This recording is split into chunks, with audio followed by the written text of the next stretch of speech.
We're all familiar with former Disney television stars turned singers, whether it be Miley Cyrus or Demi Lovato, Selena Gomez, or the Jonas Brothers.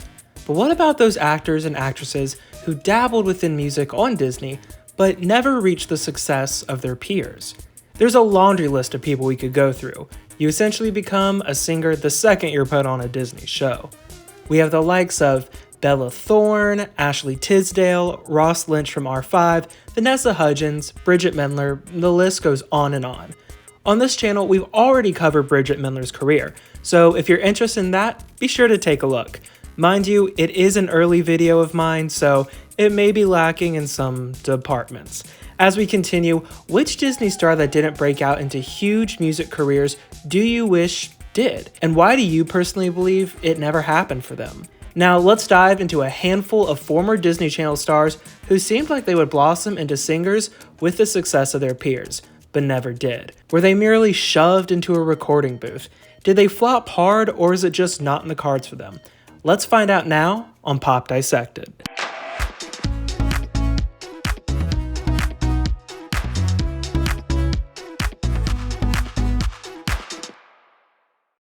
Let's start with Bella Thorne, who is known for her iconic, undeniable hit, TTYLXOX. The beginning of her music outings were centered around the show Shake It Up, and its multiple soundtracks, all which earned solid positions on the Billboard 200. The collection of tracks did exceedingly well on the now discontinued Kid Digital Songs chart, however performed variously on others. Bella Thorne's first official musical compilation would be Made in Japan, alongside Zendaya, of course, released under Walt Disney. Bella would announce in March of 2014 that she had signed to Hollywood Records, and her album would consist of 11 songs with a possible summer release. Eventually, we find out the album, Call It Whatever, would come out June 24th of that year. She described the diversity of the album, wanting to showcase her range of music and really strengthen her vocal ability. She also rejected any comparison of other Disney stars as well, stating she wants to be her very own artist. The lead single, named after the album, released in May of 2014, described as a teen pop track to bridge her young audience into work she viewed as more mature, so to speak, in comparison with what she's done on Shake It Up. Of course, some critics noted the beginning of Bella's career was one-to-one of other stars who entered the music scene. However, as stated earlier, she rejected that comparison outright. Jumping ahead to November of 2014, we'd get the EP entitled Jersey, with the aforementioned album expected in 2015. The EP kinda came and went, with no type of heavy promotion or involvement from Bella herself. A few months later in 2015, however, we get more insight into what exactly happened. She stated she didn't like the music she was being led to make, and never wanted to be a singer to begin with. She wasn't happy with her own voice either, and being unable to rework any of the music she had to make, I believe she just put out something to get it out and be done with it. This is additionally why we got a 4-song EP as opposed to a full-length album. And from this point, Bella exits from Hollywood Records. Jumping ahead all the way to 2018, she'd contribute a handful of songs to the soundtrack for the film Midnight Sun. This same year, Bella would share 2 brand new songs, permanently shredding any Disney-esque branding. She also announced her own record label or makeup brand thing entitled Filthy Fangs. I'm not sure what it's meant to be, given there's no website for it anymore. However, there's a small social media presence that hasn't been utilized since around 2018. Under this label, LLC, group, brand, whatever it's technically meant to be, she will release her upcoming debut album, What Do You See Now? Initially slated for a 2020 release, it seems to be geared for this year. Looking at some of the possible tracks, clearly Bella has a very specific type of vibe and intention with this record. I can't find out much about this album at all, whether it will be available this year or not, or any kind of in-depth development. Given there's no information, we can't say if this album was a spur-of-the-moment concept that lost steam, or is a thought-out project that's just having some delays. Now, as for Bella's overall idea with this music, she's been seen as a pretty controversial figure. Whether it's truly newsworthy or worth anyone's attention is to each their own, of course. Whether you think she's attention-seeking or finding herself, that is all up to you to decide. Of course, she has spoken out. She's opened up about how she never wanted to be a Disney star, doing so just for her family so she could support them. And going on the venture, she felt very boxed in, as if she was having to be someone she never was and never wanted to be. This image of who Bella Thorne is became ingrained in people's minds, as if her role on television was who she was as a person. This by any means isn't surprising, and it's really unfortunate she's one of so many young stars to fall victim to never being able to grow your own identity at such a crucial age. Through it all, Bella has also advocated for several noteworthy causes, and seems to be good-intentioned with the things she says, and even so long after Shake It Up aired, I still believe she's finding her voice and herself, and sometimes going all out is the only way to really see what feels true to you and your identity.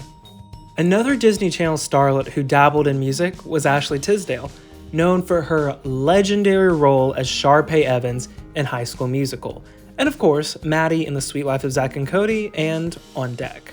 Ashley has a more extensive music career, so we'll condense our look into her soundtrack endeavors. Being featured on all 3 High School Musical soundtracks and Sharpay's Fabulous Adventure, the former 3 were massive international successes. The singles off the soundtracks performed variously, but what is most devastating to me is that the best song in all of High School Musical, I Want It All, didn't chart. So, moving on, Ashley's first 2 albums, Headstrong and Guilty Pleasure, would be under Warner Brothers, not Hollywood Records. This contract was actually offered to her, which is pretty interesting. From the album covers alone, I think we see the route being taken. It seems when Disney starlets begin their music career while they're still a part of the company, there's 2 ways it kinda goes. You can either be super saccharine, pop bop, teeny, cutesy, a bit flirty, we see it all the time. And then there's also an edge or rock element to it, or you're meant to be a bit edgy or dangerous without being explicit or vile. This is more of a generalization, but this is what I've recognized. So Ashley's first album, Headstrong, began its development after she became the first woman to debut with 2 songs on the Hot 100, both being High School Musical tracks. Ashley would co-write 3 songs off the album, hoping it would be an opportunity for her fans to know who she was as a person. She was pretty self-aware, having knowledge audiences saw her primarily as a character, not a person. It's interesting for her to know this right out of the gate, and despite any image or sound that was curated, her goal was to share herself with her fans, not to end up putting out something that was just a big, manufactured mess or she felt pressured to do, like Bella Thorne. Ashley was also pretty involved in the creative process, so we can likely see Headstrong as a pretty authentic effort. After being released on February 6th of 2007, Ashley would embark on a mall tour later that year. What's pretty interesting is a handful of the songs would be promoted before the album's official release on High School Musical: The Tour. Vanessa Hudgens and Corbin Bleu would also promote their own music as well. By April of 2008, Ashley revealed she had begun recording music for her second album, but would be focusing on it more in depth after High School Musical 3 was finished filming. A whole year later, the album was announced and slated for a June 16th release. However, Guilty Pleasure would have this shockingly staggered release approach. Warner Brothers wanted to do a pretty quick rollout, announcement then release the album 2 months later, which I guess works, building up immediate hype and then dropping the album. However, it didn't in this instance. Ashley very much wanted to age herself up, delivering an even more edgy image, being very forward that this album would be more mature and she was not Sharpay Evans. Though she wouldn't embark on any type of tour this time around, she'd have various performances, such as the 2009 Kiss concert, Good Morning America, the Latin VMAs, America's Got Talent, and a handful of more programs. While Guilty Pleasure wasn't really a failure, it earned different success from Headstrong. And no, neither albums were massive hits, but they found strength in different areas. It wouldn't be until April of 2013 in which Ashley would express new music had been in the works for about a year, but she still wasn't sure what direction she wanted to go with. Ashley would reveal in 2018, ahead of the release of her third studio album Symptoms, that the lack of inspiration and her struggles with anxiety really inhibited her from pursuing a full-fledged record. It wasn't until she flipped the script and decided to pursue tracks that discussed and covered these mental health issues that she finally found inspiration to sing about subjects that she felt mattered and could help other people. Being an independent release, there's not a bunch to dive into about this album. However, Ashley did perform a track on The Late Show with James Corden. I get the feeling, starting out, Ashley wanted to be kinda cool and badass with her image and music, and recently she leveled it out to be a bit more evenly toned. Her career is pretty neat, and I do get the sense it's all genuine. I find Ashley Tisdale as one of those super unproblematic celebrities who just creates because she wants to and wants to share it with people, and she has fun doing it regardless of anything else. In 2020, she released a track entitled Lemons, which is allegedly and speculated to be for an upcoming fourth album. So it's neat to see she's still engaged in music in the way she wants to be, amidst all her other ventures and motherhood. Last and certainly not least, let's talk about Ross Lynch, who starred in the series Austin and Ally, which yielded multiple soundtracks that performed variously. Additionally, he served as the lead for Teen Beach Movie, their soundtracks actually performing better than Austin and Ally's. Austin began his musical ventures before his acting debut, being part of the band R5, composed of himself and all his siblings. Their first release, entitled Ready Set Rock, released in 2010. Claims were made the EP was removed once Ross Lynch began entering stardom. While discoverable online now, I'm curious if there is some truth to it, because I definitely don't remember this happening. But if it did, I'm sure Disney and its puppet masters wanted Ross and R5 to only find success under their company, so R5 could be shaped by them. Thus, any outside of Disney work needed to be concealed. It's plausible, for sure, given the fact R5 would sign to Hollywood Records in 2012, prompting the success of their next EP, Loud, released in 2013, which charted on the Billboard 200 at 69. While credit is due where it should be, because R5 is talented, I find it obvious that Disney really capitalized on them and leveraged their success. After Loud, they'd release their debut album, Louder, where we'd see the singles off the album gain some traction on the US Pop Digital Songs chart. The album would also climb to number 2 on iTunes, becoming classified as a chart topper at the end of the year. The group strived to make a record that was all about fun and something you can jam to. It lyrically centers around love, expression, being youthful, run-of-the-mill stuff. Though previously touring on the West and East Coast, upon Louder's release, the group would embark on full-fledged back-to-back tours throughout 2013 and 14. By the summer of 2014, R5's third EP, Heart Made Up On You, would be released. While initially said to be a teaser on what direction their second album would be going in, R5 opted to have the songs on the EP not be on their second album, as they wanted a blank slate to work from. Additionally, their second album was actually fully completed around this time, but was scrapped as Ross felt it was too similar to Louder, and wasn't moving in the direction the group wanted to be in. Wanting to get their second album right for the fans, Sometime Last Night would be delayed from its spring of 2015 release, coming out in the summer instead. Debuting and peaking at number 6 on the Billboard 200 with 31,000 copies, it's become the group's best-selling effort. This was arguably their heyday, as they embarked on the Sometime Last Night tour, which spanned 128 dates.